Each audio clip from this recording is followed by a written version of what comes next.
There's one thing I want to show you. Can you read that? Oh, yeah. Mm-hmm. So that arrived yesterday. Quite good timing. You hadn't, I should say for the listeners, Jonathan Lethem's More Alive and Less Lonely on Books and Writers. You hadn't mentioned that you'd done a non-fiction book. So. I buried the lead. Well, that one's sort of an odd, it's an outlier, and it was not prepared by me. It's not like Ecstasy of Influence or Disappointment Artist, which were, conceived and edited into their shape by me. It was this other writer, Christopher Boucher, who assembled these stray pieces and gave the book its structure and, well, everything, the title and the section titles and so forth. So all I did was all I did was write the book. I didn't do anything else. Well, I brought it up besides to plug it for you because on the very second piece, footnote on Sylvie Selig, you know what the first line is? What's the first line? I'm not a writer who hides.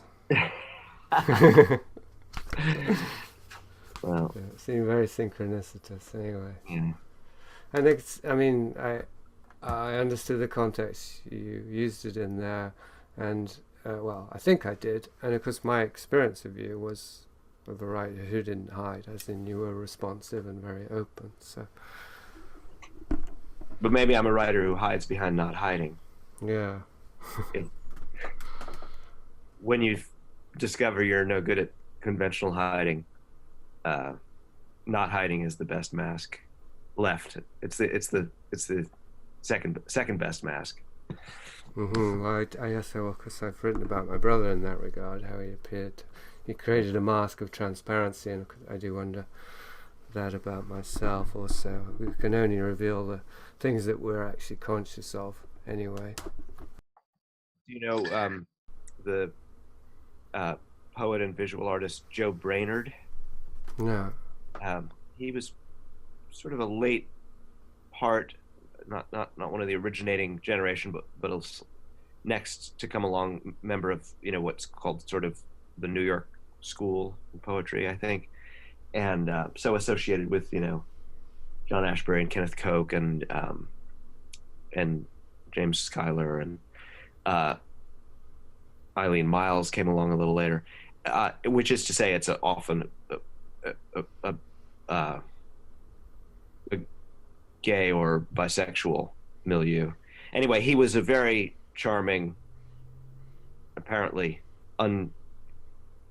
undefended figure whose most famous book is one called I Remember, which is about his coming of age, and it's just a series of assertions of things he remembers. Every sentence begins, every paragraph and every sentence begins, I remember. And he just offers seemingly processed, unfiltered recollections and lets you assemble him from them. And it's always it's a book that's very disarmingly charming, and the first response you have to it is to think, oh, I should be more honest or more direct. Why am I complicating things or disguising things? And he's made himself so available and it seems so appealing. And then I taught it once to my students, and the more I bore down on it, the more I saw it as an extremely elaborate game of substitution. If I offer you this, you won't even wonder about this other thing. If I seem to be giving you so much undisguised material, it makes the fact that I'm very well disguised behind it seem unlikely. You won't even ask whether there's something I'm not telling you. It's bargaining. The disclosures are bargaining against the undisclosures. Right. So yeah, that's similar but not exactly the same to a line that my brother used in his memoir, which he stole from Quentin Crisp, which is something like, the things that can't be concealed should be brandished or brandished with pride or something like that. Yeah. It's sort of getting right to the crux of what I wanted to talk to you about today, which means that all my notes go out the window, but that's okay. Maybe I can go back to them. But which is the whole question of what's fiction and non-fiction, and the line between the two, and if there is one, and if there is, is it a moving one, and can we ourselves be conscious of it? So, for this example you just brought up, do you think that writer, how conscious do you think he was of doing that? Of designing himself a safe hiding place? Yeah. Well, I don't think he was probably. I don't think it was the foreground. I don't think it was the explicit task. Let me configure a false revelation to hide behind. I think he was very excited to tell what he thought he. It was mixed up for him, of course, with gay identity, and confession of the discovery of his own sexuality is foregrounded in the book. Childhood longing that seemed to him socially condemned. But there's also something I think you'll identify with, that I was just reading that long piece you'd written about the response to the Blood Poets, and how you've foregrounded the ache for fame, the rage for fame. And Brainard was trying to announce himself as well. He's trying to become visible, but he was also trying to make a distinctive persona. And so, we could mix up the third polarity. If there's wanting to be known and wanting to be hidden, wanting to be Superman, but also wanting to be Clark Kent. There's also wanting to be celebrated or seen as unique, versus wanting to connect and be taken for normal or blend in or be accepted. And I don't know. I think Brainard was probably being as honest as he could be, and I think he probably backed into the problem of the disguises and the bargains, one form of transparency against other, opacities, other disguises and hiding places. It doesn't feel like the book is in bad faith, but it feels gestural. After a certain point, you realize this honesty is also a performance of honesty. Right.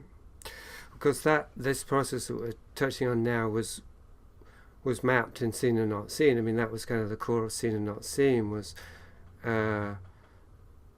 and in some way intersecting with reading your work and dialogue with your work. That led me to go back to my own work and have a dialogue with my previous work with the Blood Poets, and recognize the ways in which I had been concealing things from myself by making this posture or this pose of, and I've been rereading some of the Blood Poets very recently, and I find it quite almost painful. Some of it just seems really very shallow, and that so that also coincided with Prism Infinity, which I don't think you've read, but that was looking at Whitley Strieber's work and recognizing the ways in which he had created this, what I call the crucial fiction, out of his experiences, turned it into a narrative with I think the fervent, sincere belief that he was just reporting something, but essentially he was assembling this, tempted to say, a fortress of solitude. I think there is an overlap there, like this edifice in which he could be the Wizard of Oz and feel as though he was actually sharing something with the world and relate to the world, but through that constructed identity. That's very persuasive. And I did read enough of your Whitley Strieber book to get some of the sense of that. I looked at it. I didn't read it carefully and exhaustively, because you weren't writing about me. That was a joke. Beware But of what you wish for. Yeah. but you know what's interesting is that I've also I quite by chance I'd gone down a kind of a Whitley Strieber rabbit hole many years before, involuntarily, because of being a sounding board for Richard Grossinger, who was also interested in the traumatic and Jungian aspects of Strieber's material and the way in which it spoke figuratively. And so it reminded me of that project, which had surprised me at the time, because I thought Strieber had sort of disqualified himself from my interest before I even had any. Right. Well, there's a line in one of the essays in here, I don't remember which it was now, but I checked the date, it was from 2000, in which you talk about sexual abuse morphing into alien abduction and back again. Oh yeah, so that was quite surprising. There it is. Yeah, exactly that. Yeah, that's a trace paraphrase of Richard's thinking, probably there. Right. So more overlaps there than I was aware of then, because I felt that Prism Infinity was probably just a little too far from your digging patch. Yeah, but not really. I mean, if you look at, in a way, some of almost the point of origin for my instinct to sort of split the difference between verifiable, fantastic devices and psychological, allegorical imagery, which reaches its culmination in the multiple interpretability of the ring in Fortress of Solitude. I mean, that's the simplest and most absolute version of it. But that goes back to my childhood excitement about the kinds of dual fantastical, the rival interpretability of a story like Charlotte Gilman Perkins' The Yellow Wallpaper, or Henry James' Turn of the Screw, or a couple of his others, the ghost stories, The Jolly Corner, that the fantastical occurrence as both a story of the fantastic and a psychological or emotional or archetypal allegory. Twilight Zone, my interest in Rod Serling, my preference for that kind of science fiction where there was always this possibility that it could all be claimed as a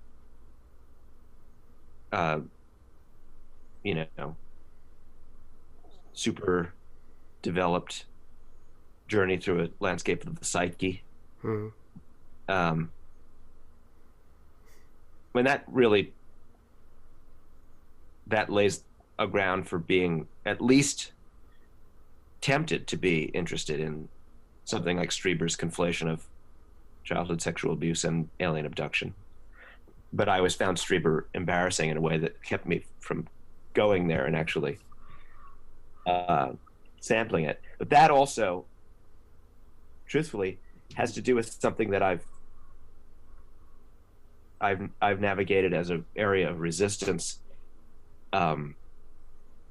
unsuccessfully, which is that as with the Western, while I've gotten over my own quarantine or snobbery or apprehension about the genre as a set of film operations. I mean, I can exalt Peckinpah and John Ford and a whole lot of other stuff, Bud Buttaker, and I don't really read Westerns unless they're unless they're, literary. And with horror, I've never been able to read horror. So Whitley Strieber went into this category along with Stephen King and Peter Straub and some other writers who I thought might be interesting to me if I could get around it, but I never could. I could read contemporary crime writing and I could read contemporary science fiction, but the last horror writer that feels like a real writer to me in a way is Edgar Allan Poe. I mean, even there are a couple of small dabblings with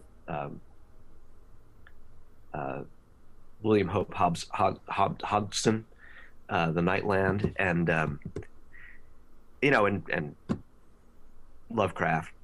I've read a bit of Lovecraft, but there's something about it that still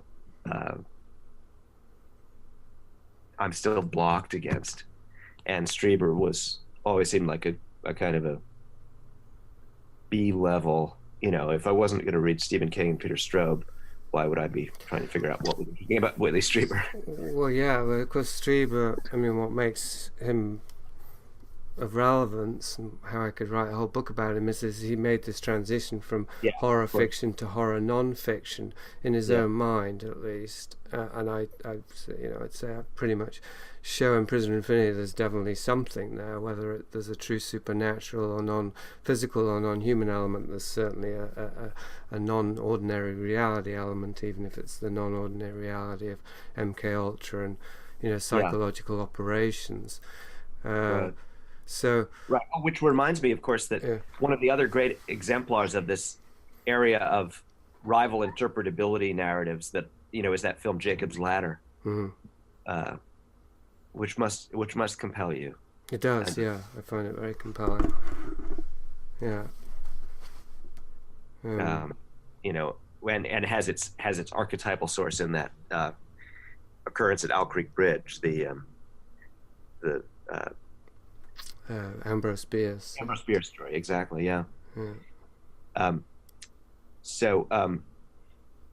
I also I like the way in which something like Flann O'Brien's The Third Policeman enters into this realm. Is so the allegory of the experience of death as a landscape or a kind of Bardo, involuntary amnesiac Bardo. It's like Philip K. Dick's Ubik or Flann O'Brien's Third Policeman. I'm trying to think of other things that take that for the Bierce story and Jacob's Ladder kind of go at a very specific kit of death as landscapes, Right. Well, the subject of amnesia, of course, you bring up in various of your essays. You wrote the introduction to the book about of amnesia, and there's a kind of a subgenre, and it's actually the novel that I mentioned last time that I attempted to write, partly as an experiment and partly as this ongoing attempt I have to graduate, as I see it, to the realm of fiction writer. It has amnesia as a central element because of my interest in MKUltra and what it would be like to be dissociative identity disorder in this very engineered way, where one actually has these different alters that are taking over at different times. How one might actually experience that if one became semi-cognizant of it, in terms of missing time, for example. I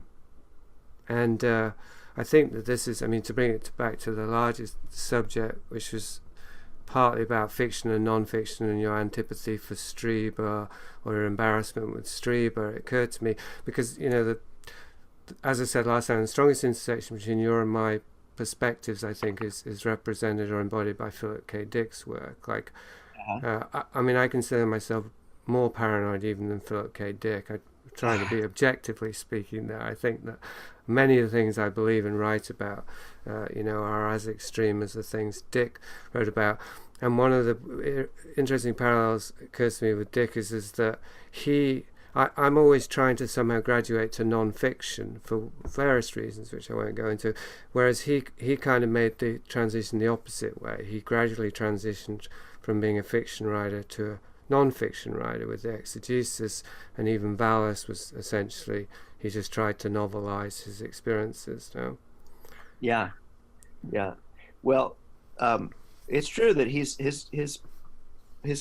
passage is very Strieber-like, but he's also he's a metaphysician. So rather than it being all about intimate trauma, it's about intimating that the world has been damaged, and that he happened to just be a kind of canary in the coal mine. So he begins to reinterpret his own fiction as nonfiction in the cause of a collective experience.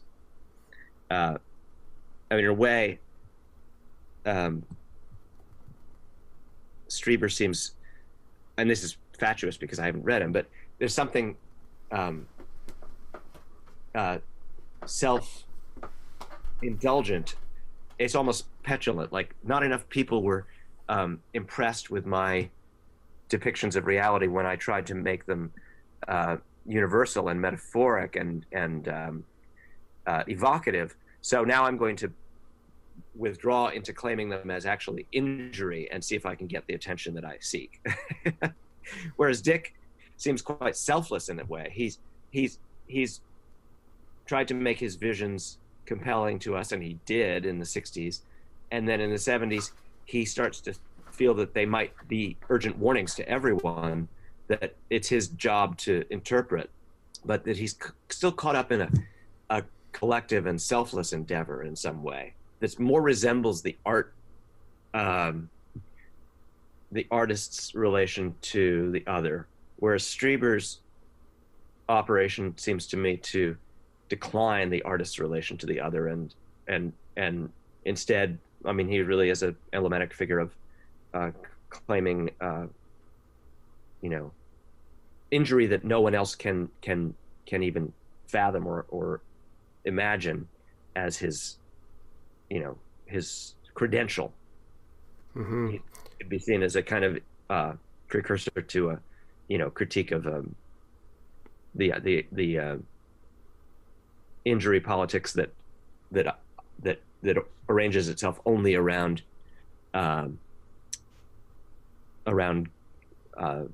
trauma and grievance.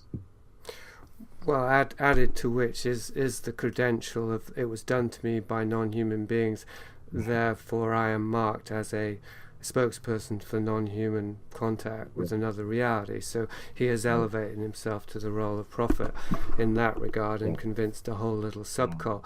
So in that sense, I mean, he's a comparison to Dick as a negative comparison, I would agree. And Dick was what we might call tentatively a genuine artist, a genuine explorer of the psyche, whereas Strieber has doubled down through trauma and become a spokesperson of a crucial fiction, I'd say, or of a defense, a defensive narrative. Jason, hold on just a moment. I've got an amusing distraction coming our way, which is that they're having an earthquake drill on campus in a couple of minutes.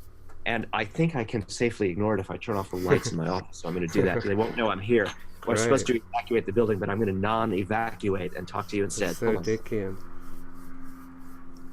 The doors are substantial here, and in the clatter of everyone leaving the building, they probably, if my lights are off, they probably won't know that I'm disobeying the imaginary earthquake and staying inside that. Okay, and if a real earthquake comes and this is your final moments, then at least we have it on record.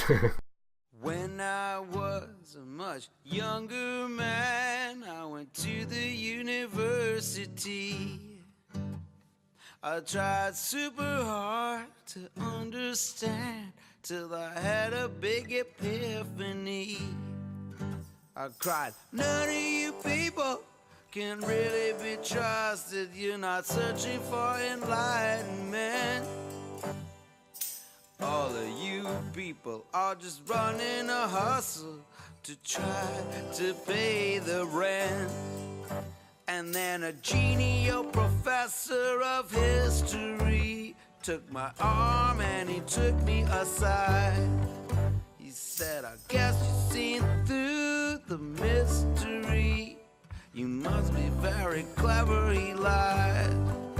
But did it ever occur to you, son, in your search for the truth to be spilled, if if I ever really thought that you could hurt this institution, I would pay someone to have you killed. Because don't you know it's nothing personal?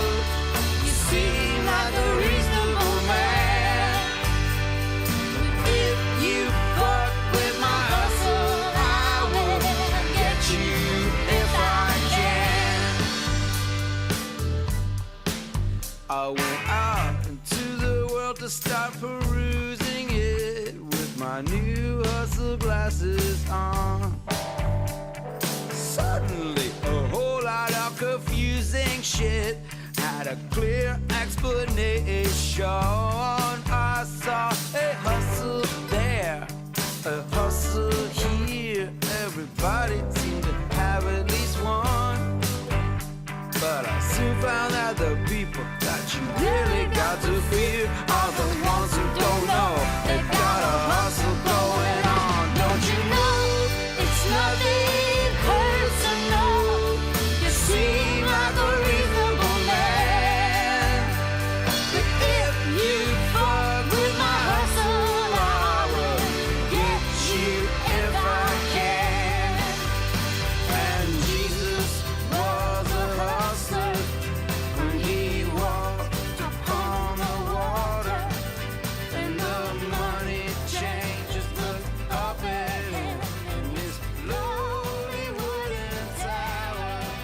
They said when you walked into that temple, man, what the fuck were you thinking? So yeah, with Dick, one of the things that impressed me about Dick that I consider relevant here is that he made this sort of half-assed attempt in that famous speech, I think it was in Paris, where he tried to actually introduce his vision of reality as a matrix, and he bungled it so poorly, nobody understood what he was talking about. And Well, I do also think, though, that the his strategic error, if you can even speak of him on the level of strategy, because he was so ingenuous, but the way he offended in France was by introducing Christianity.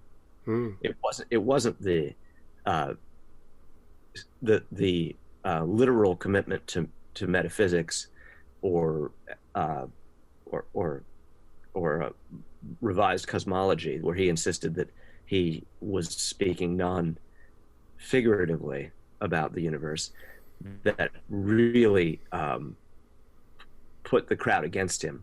I believe it was his introduction of Christ that put the crowd against him, because they didn't have access to his radical visionary framework for understanding religion. They had a very European traditional bourgeois sense that Catholicism and a belief in Christ was a kind of only a conventional and disappointing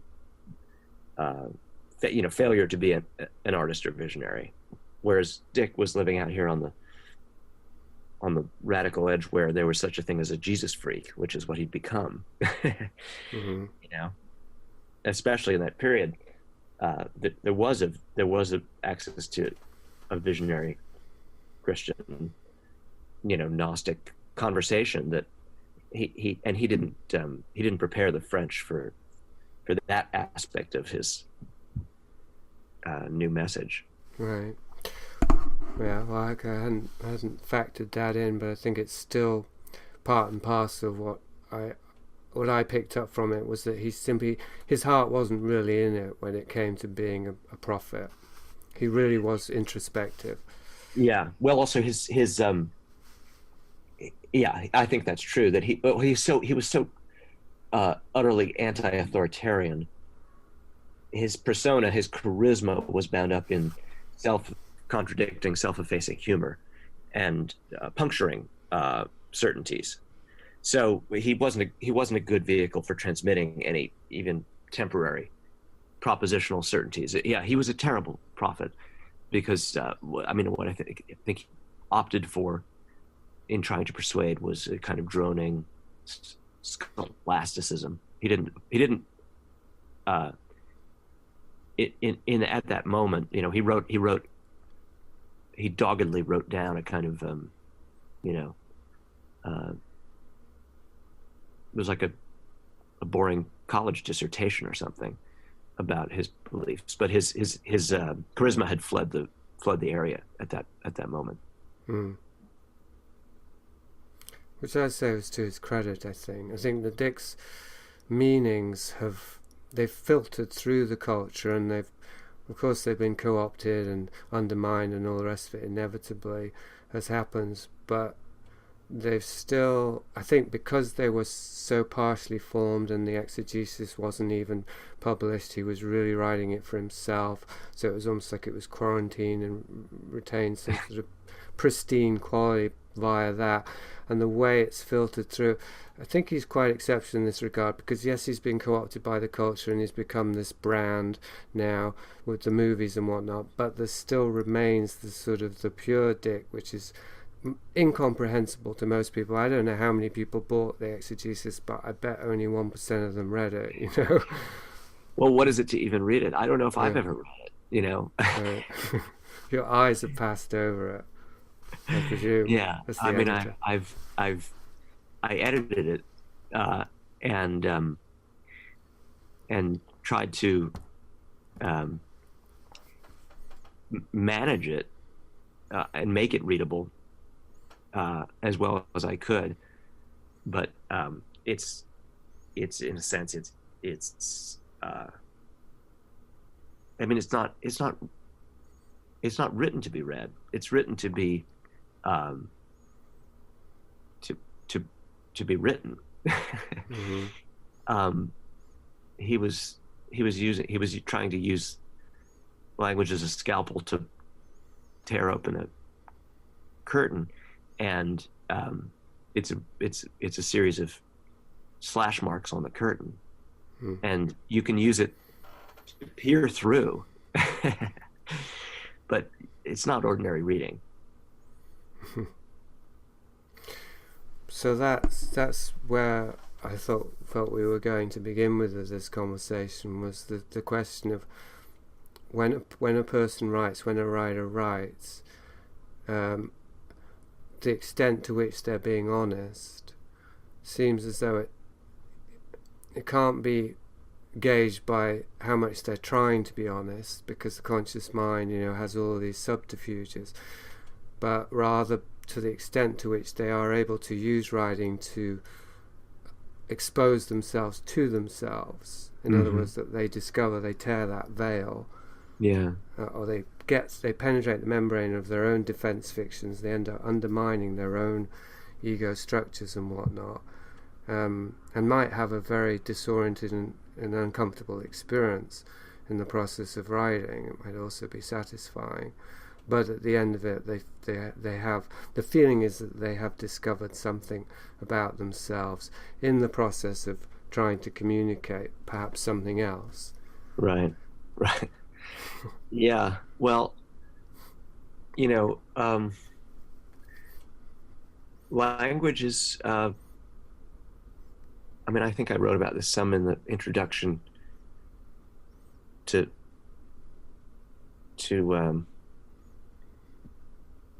the ecstasy of influence, that language is a treacherous tool. Because it's infiltrated into consciousness at the level of fantasy. It's making stories by its nature. Every sentence is a kind of story. And so you can't use it to make photographs of anything. You can use it to make lots of little tiny piles of stories that add up to bigger stories that, you know, at a certain resolution can look like a photograph of something if you stand at the right distance, if you don't stand so close that you see the pixels of language.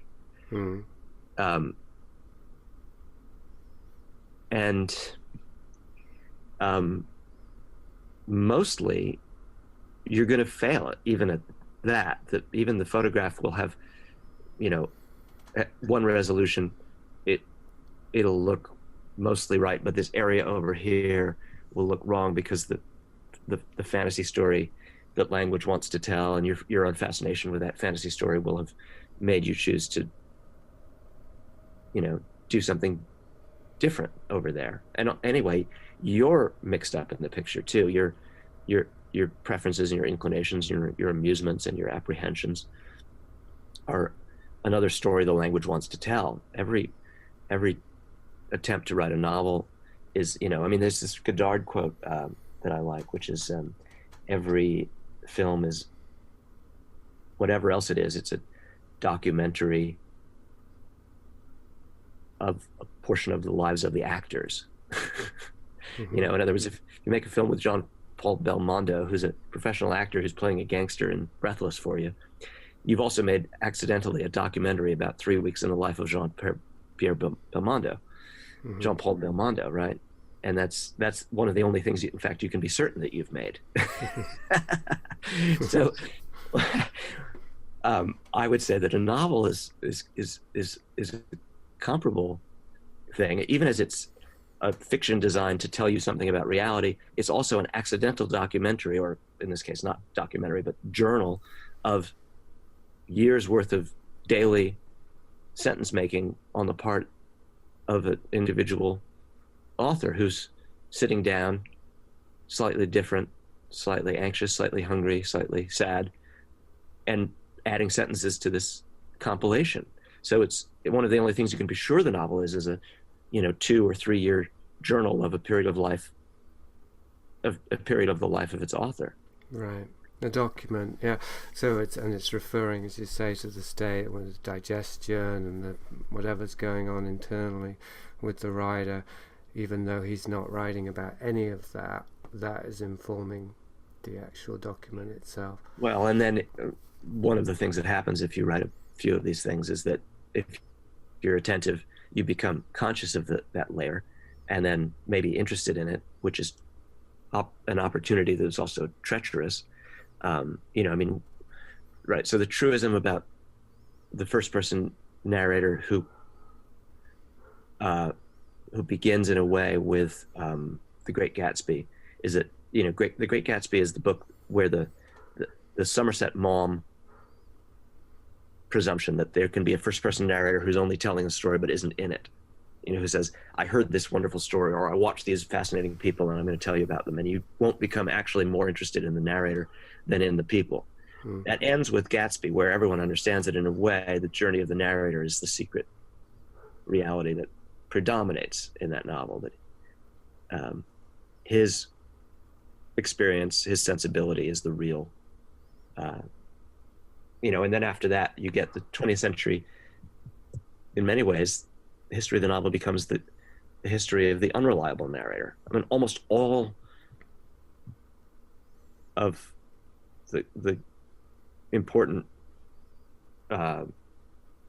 modernist innovations, whether they're written in the first person or not, are about the language, the voice, the narration becoming something other than a window pane, right? Virginia Woolf, Beckett, James Joyce, Nabokov, and so forth. And so that's really only one level of understanding, but the next is, no matter what strategies, whether I, reassert a kind of pre-modernist 18th century, 19th century novelistic license to be omniscient and write like Balzac or Dickens, or whether I go into some sort of experimental mode, or whether I write autofiction. This is currently fashionable thought that you can sort of be honest inside fiction in some new way. Mm-hmm. It's beautifully naive. It's associated with many extremely compelling works, but the presumptions that there's this sort of breakthrough into honesty in fiction is almost pathetic in its kind of the gullibility. The fact is, at some level, if you start writing these things, you notice that you're doing a documentary of your own daily practice of adding sentences to a giant meaningless pile of sentences and trying to make it impressive to someone else. And then that becomes an intriguing feature, not a bug, if you're lucky. Or it can be the bug that dissolves the whole project and makes it impossible to sustain. Yeah, well, I've had both experiences for sure, and they can be almost indistinguishable. So, living example, I mean, very appropriate example for you and I, that the How Am I Not Myself piece, which is how I introduced myself to you, the piece about Philip K. Dick, that actually, I've just gone back to it because the book I was working on, that was a chapter on, became unraveled after I wrote the piece on Dick. And rereading that piece, what I feel happened during that piece was the thing that I think it was a turning point for me, because that led to Seen and Not Seen via my connection to you. And I think I found my voice as a writer, at least for now anyway. Maybe I'll find a deeper voice still, but through writing about Dick. And I think that the reason that happened, I mean, it would have to do with an affinity for Dick that I was discovering. But what happened while writing How Am I Not Myself was the very thing the piece was about began to happen. As in, I was writing about how Dick got possessed by his fiction, or how his unconscious spilled out through his fiction and then turned into his life. And I was experiencing the same thing happening to me while I was writing about Dick. So it was like I was losing the boundary between myself and Dick, and thereby the boundary between my unconscious and conscious mind, and between what I was writing on the page and what was actually happening by the act of writing it. So it was like this vanishing wormhole, what have you, in which the thing happened, and potentially that well, I see the potential there is like superimposed circles, I guess. If they align closely, then the reader can pass through that, because if I'm having this experience in the moment of writing it, then that's on the page, and then the reader will have the same experience in the moment of reading it, presumably seeing themselves in the writer. Right. And then it seems as though something happens that, well, there are no words for. Essentially, the words have been the medium for something. I think this is a nice description of a kind of objective desire for the novelist, is to have the problems match the solutions, occur in the same range, and or that's also to say have the literal material and the figurative material and aligned so closely that they become fused together. I mean, I think you could see this attained in certain exemplary cases like Kafka's The Castle or Moby Dick. I mean, it's almost, you could almost say the standard is that even the title should fuse the literal and the figurative, and the thematic desires of the author to transmit meaning. All should be aligned so totally that your central metaphor and your central subject and your preoccupation at the micro and the macro level, and the ineluctable or irreconcilable part of your desire to have written something bigger than yourself, or attain something other than yourself, are all aligned. And so it with Kafka's The Castle or Moby Dick, in both cases the frustrated desire to reach to Melville's term is to strike through the mask. Right. Comes back to masks. And to confront the whiteness of the whale, or Kafka's desire to attain the castle. Those are sort of ultimate novelistic gestures, because they encode the record of their own search as the primary occupation of the book. But also undermining themselves. Yes. Well, of course, and Kafka couldn't finish The Castle. Right. He abandoned it and moved on. Yeah. So one of the ways that this has been concretizing maybe that's a regrettable thing, I don't know, but becoming into form, more conscious form, is that Dick to me represents, well, he is literally dead, but he also represents the non-consensual reality, which is one of its literal sort of manifestations, is the other side, the realm of the dead. And of course he had this preoccupation, am I alive or am I dead kind of thing, am I now or am I then, and so it's helping me, I think, to reformulate my drive to reach a larger audience, which is just so, I mean, I can't, whatever, it's so internalized, I can't extract it, you know, it's just part of my drive to write. There's something in there that wants to communicate, and the world is an obvious receptacle. So there's this kind of idea that's partially false but partially true, that reaching more people is having, you know, more of an impact and being more effective. But the correlative that I've been discovering through Dick and exploring him, and not only, is that there's an inner world that I'm trying to reach, which corresponds with the world of the dead, and I'm actually able to communicate with that inner world, and of course I don't get applause and I don't get any money in my bank account, you know, it's intangible, the results. So, but do you have a sense of that when you write, that you have an invisible audience? Oh, of course, yeah. I mean, and you know, I work by a kind of, you know, having attained some this level of business that piles up around a new book coming out, which I'm right at the doorstep of that right now. Seems to me a total obstacle to writing towards that invisible connection. And the way I allegorize this for myself is very lazy, but it also extends from something very native in me, which is that I don't like new books. I like used books.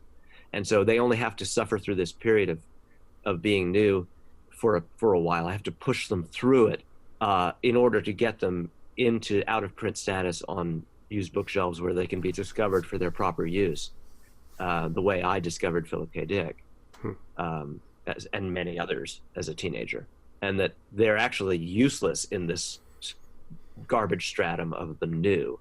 That's just a survival period for them, where they have to get shoved through this garbage realm into grace, and grace is out of print and discovered by someone who doesn't know my name, because the title is peculiar or arresting in some way, or because some other teenager said, "You've got to read this thing," to you know, to the recipient. So that has nothing to do with posterity, then? No, it's not posterity at all. It's about this, like you say, this invisible quality of connection. So could you even extend that to the books themselves completely disappearing, but somehow having sowed a seed in the psyches of readers who pass that on? Maybe they don't even refer to the book, but some invisible, intangible element. Yeah. I mean, the detachment of I mean, this goes back to the ecstasy of influence, to the idea that, you know, I mean, forget posterity, even just having anyone ever read your book while you're alive or dead is such an improbable situation. And one of the only things to want from it is that it would dissolve into some archetype that would be useful precisely because it's detached from its point of origin. There's a sentence from The Fortress of Solitude. What age is the black boy when he learns he's scary? Which has gotten taken up slightly, but taken up by the Black Lives Matter movement. And I actually saw a photograph someone sent me of someone marching with those words on a sign in a Black Lives Matter protest. And without some kind of obviously attribution, and no attribution was needed, because the sentence was just meaning itself, meaning something about me or my book, and it seemed to me a very magical result you know. Don't you know it's nothing personal? You seem like a reasonable man, but if you fuck with my hustle, I will get you if I can.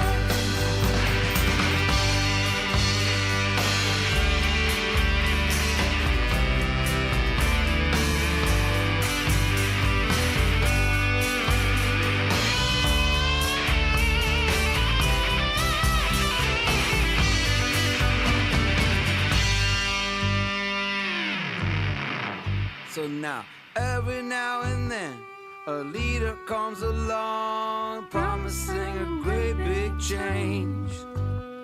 He seems so optimistic, he can't be wrong with his sunny, sunny ways. But before you wish him good luck with your career, please get him to explain exactly whose hustle shall be fucked with here, and whose hustle shall remain unchanged. Are you ready to fuck with the great hustling powers? That is the changing test, and if so, maybe they are going to greet you with flowers, but you better get yourself a little Kevlar vest. Don't you know it's nothing personal? You seem like a reasonable man, but if you fuck with my hustle, I will get you, get you, get you. If I can.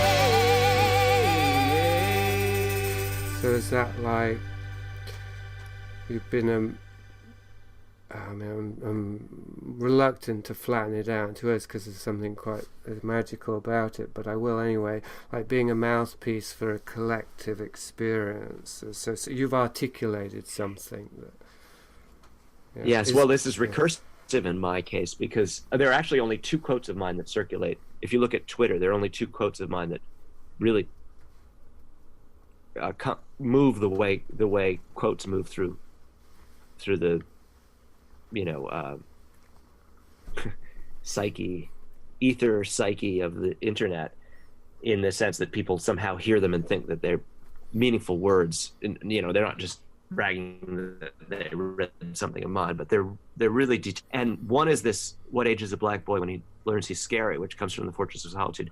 The other one is a sentence from the Ecstasy of Influence collage essay, and the sentence is, inspiration could be called inhaling the memory of an act never experienced, which I didn't say or write, and I never would have originated that sentence. It comes from the composer Ned Rorem, but I appropriated it and put it in my piece, and so it circulates on the internet attributed to me instead of its author. And it's literally a kind of it's like an MC Escher drawing, because inspiration could be called inhaling the memory of an act never experienced. Well, I never experienced the act of writing that sentence. Yeah, you inhaled it, right? And someone took it for your inspiration. Yeah. Not only that, but Ned Rorem, I think, dislikes me distinctly, because we were introduced once, and he had read something I'd written in the New York Times about Bob Dylan being a kind of a genius on the order of, outside time and space, on the order of William Blake. And he thought this was so, as a composer, Ned Rorem is a contemporary American avant-garde composer, he found the idea that he finds Dylan's musicality so laughably inept that I would claim him for this pantheon, where only figures like William Blake or Shakespeare occupy it, to be so risible that I was a contemptible figure. And so poor Ned Rorem has to see his inspiration as could be called inhaling the act of a memory never experienced, attributed to me now. So it's an inadvertent passive-aggressive gesture as well. Yeah, you've been karmically spliced forever after in the afterlife. We're karmically spliced, exactly. Yeah. I'm it's like Philip K. Dick had to look at his arm, and it was Richard Nixon's arm attached to his body. Right. The collective, the body of Antichrist. Yeah. Right. So yeah, there's a lot there. So it's like something is playing out in the collective again. There's these different nodes, and so I wonder there. I mean, do you think that your desire to incorporate Dylan into the pantheon of the greats is only partially a desire to raise up Dylan, and also partially a desire just to explode the whole pantheon? Well, because once you have gate crashes at the party, that's it. It's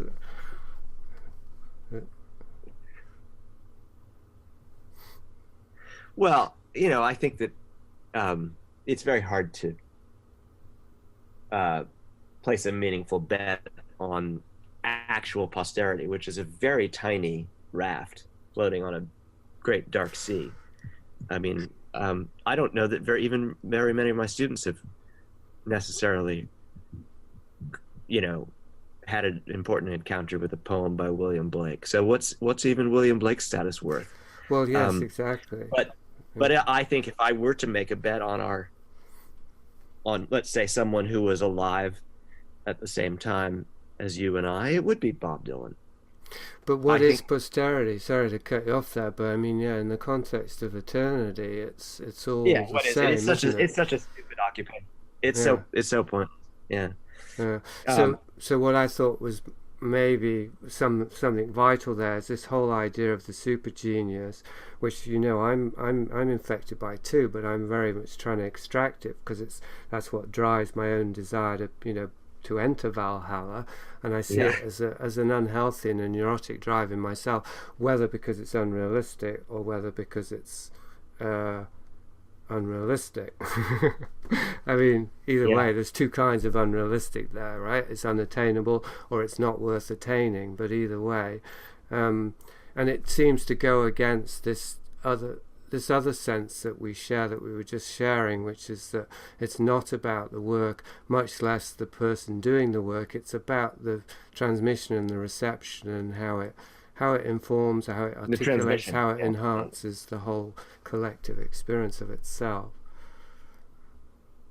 Yeah, the participation. I mean, last night I was listening to a very impressive on-stage conversation with a writer visiting our college, Mohsin Hamid, and he was talking about the hunger, the appetite for transcendent, revelatory forms of connection in human life, and that the literary enterprise was maybe the best hope for a universal language, that religions were balkanizing and becoming more and more contained in their own, that, I mean, he's from Pakistan, and he was saying, the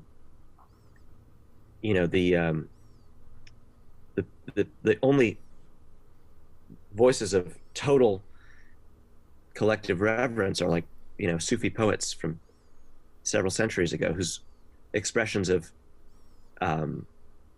their attempts to describe love and transcendence still compel tens of thousands of people to visit shrines devoted to their memory every year. Sort of take that New York Times bestseller list. Mm-hmm. And then he said it's how utterly foolish it was to imagine as a writer that there's some sort of individual contest to become as important to the human story as that, but that the collective enterprise that you could humble yourself to be a participant in as a writer, which you and I are participating in by having this conversation between two writers, is equal to the task. It's the entirety of it that everyone that stands some chance, however small, of satisfying the desperate collective hunger in the human story for something that speaks to our need for transcendence and a transubstantiating experience between different types of humankind across time and space and culture and difference. And so when you think of it in those terms, you're in the right ballpark, at least. Yeah, well, that's the most tangible result of my writing, is that I've made living human connections to other souls through it. Yeah. It's not necessarily independent of it being published, because sometimes getting published certainly helped, but certainly independent of hitting the New York Times bestseller list. Yeah.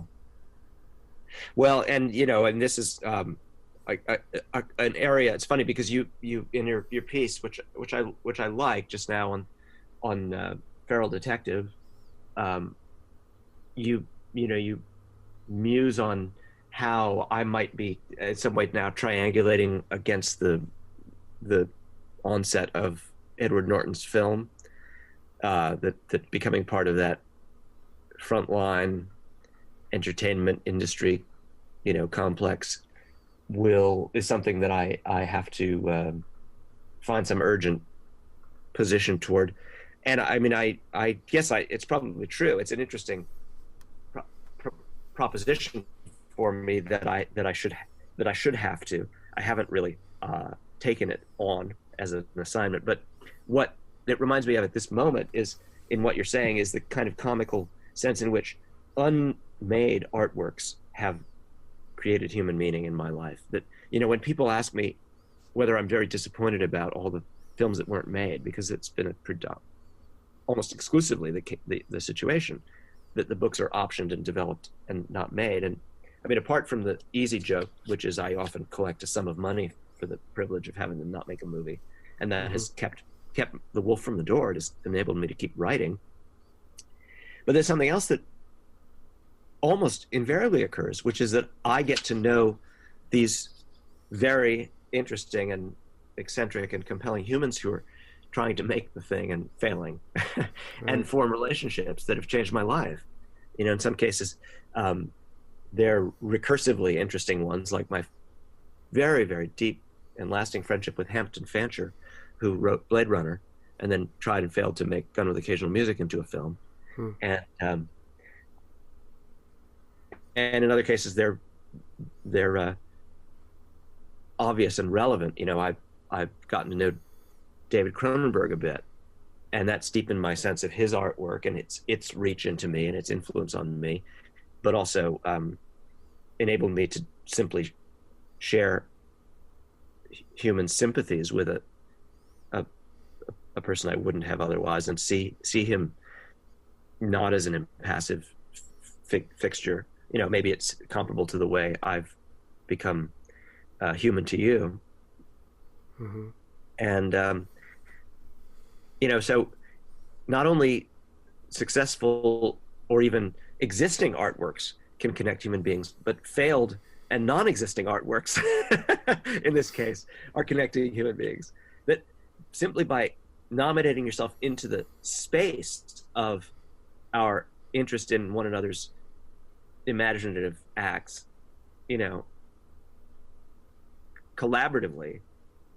Now, I'm not saying that these filmmakers who failed to make my movies weren't also selfish or hoping to collect a check or become famous, or maybe that 10 years from now Edward Norton is seen more as the author of Motherless Brooklyn as a cultural text than I am, and he will have usurped me as the author of Motherless Brooklyn.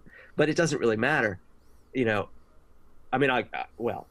I'll learn what having an actual extant movie does to my psyche, but having these non-existent movies has actually been incredibly human and involving experience for me. So, and that's in a realm all junked up with agents and lawyers and money, and yet it nevertheless occurs.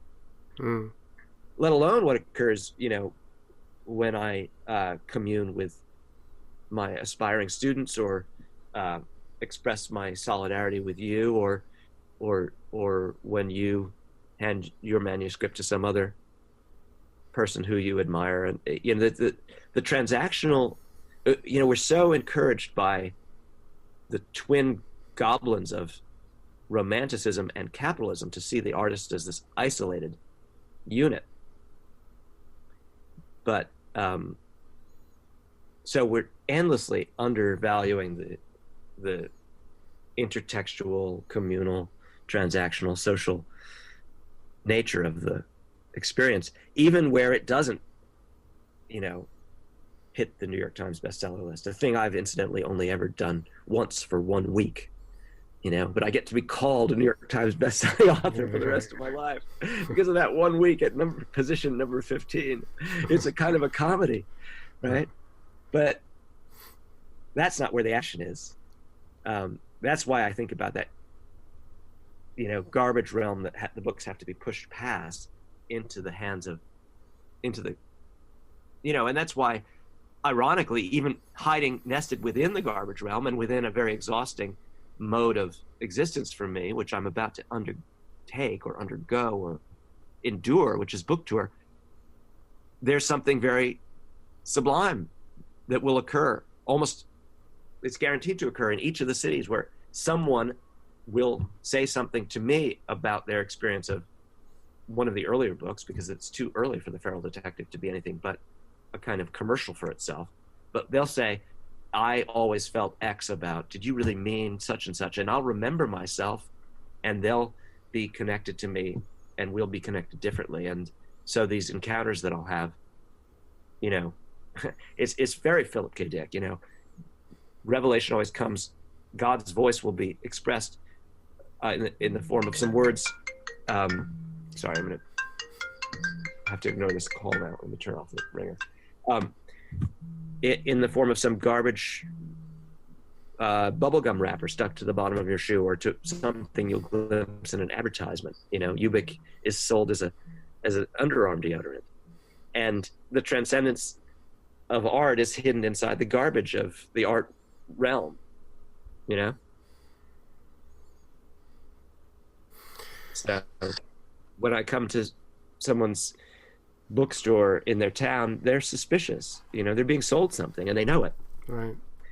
But inside that garbage environment, I'm not saying anything against bookstores and booksellers who are usually heroic to me, but still the whole enterprise of me being put on a plane at the exact right moment when the book is in the stores and being advertised, it's a very suspicious container. It's a deodorant can.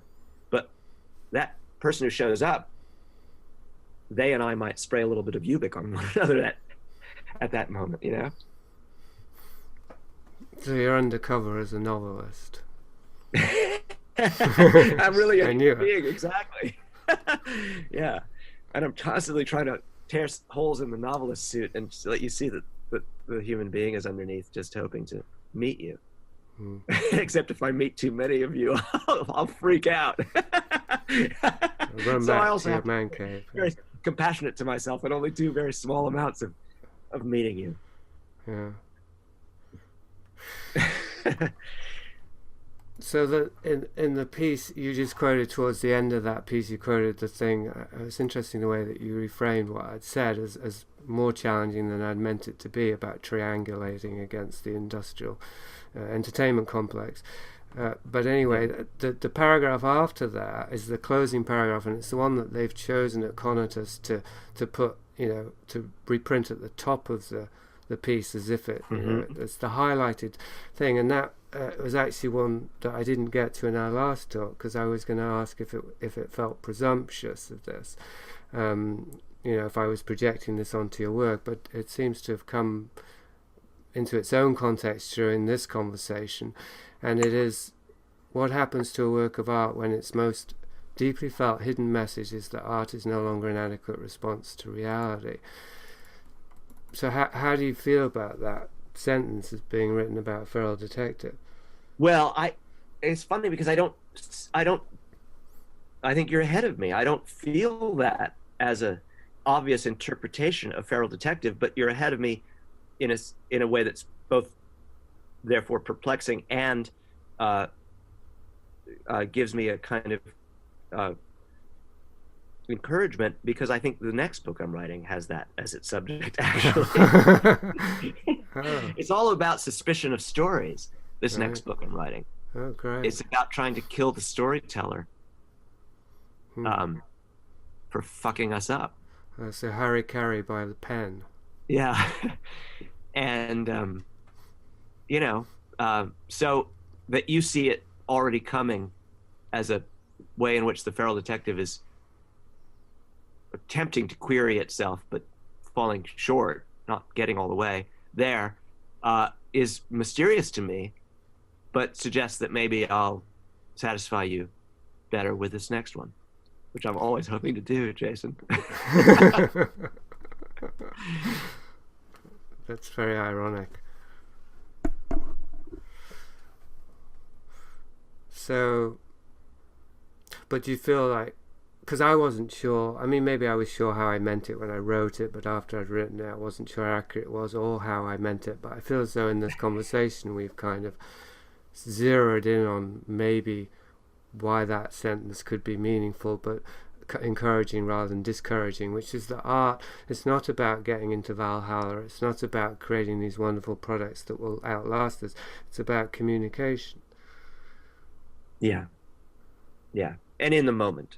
In the moment. Which is why the posterity dodge is such a distracting thing, because it's really I mean, here I've said I want this to be a used book, not a new book, which seems to cut against the idea of in the moment. And this happens to be a book with some, you know, frisson of immediacy, right, with the election and so forth. But what I mean is in the existential moment between the author and the reader at the moment of reading, which for me has always been an existential moment that's most freed from clutter and noise in the signal in the used bookstore with the out of print. So that's why I fantasize about it. Because those are your formative years. Yeah. So that's a very good description. In the moment, but that does not have to do with what of course my publisher dreams, which is that everyone buys it on the same day. And we have our bestseller and we can move on. That's it's not about the moment being November 6th. It's about the moment being that moment between you and I when our minds are occupying the same skull because you're reading the book. The holy moment. Yeah, so in fact that other thing is the counterfeit of that. It was November the 8th, by the way. You even forgot the date. But yeah, trying to capture it in amber as this historical moment when history's just another story anyway. Once it ends, everyone will forget it. I think we're culminating. It's an earthquake drill that turned into a real earthquake. Well, let's hope not. We better evacuate. I hear a voice that's not my own. It tells me to jump into the sea. I'm tired of listening to these words. I know they aren't meant for me. I know they aren't meant for me. I won't listen anymore. I won't listen anymore. These words are yours. These words are yours. I know they all come from long ago and only resonate now. But it's hard to tell which thoughts are my own when I keep hearing everyone else. I keep hearing everyone else. I won't listen anymore. I won't listen anymore. These words are yours. These words are yours. From when you are born, everything you are told becomes you without your choice. At some point they become the family of one that speaks with only one voice.